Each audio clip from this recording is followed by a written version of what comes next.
Само да ви кажа, аз пак ще имам, аз пак ще се оправя. Ще платя актовите. Срещу държавата не мога да вървя. Допуснал съм грешка. Шофьорът е допуснал грешка, че не е погледнал.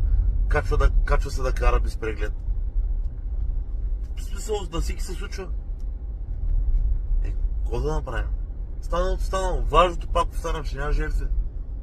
Ама вие ще останете същите мишоци, където стоят в тях пред компютрите и чакат майка им, баща им да даде по 5 лева. Аз пак съм си аз. Аз няма да спра да работя.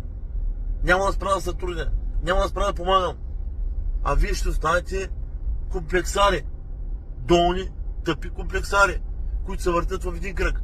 Всеки човек, който е успял, които познавам и които не познавам, всеки вика един, колко има нещо, бъде събрат, ще помогнем. А всички, които ние смеят една стинка и са злобни комплексари, те бълват негативна енергия. Аз се храня с вашата негативна енергия, между другото. Живи и здраве да сте!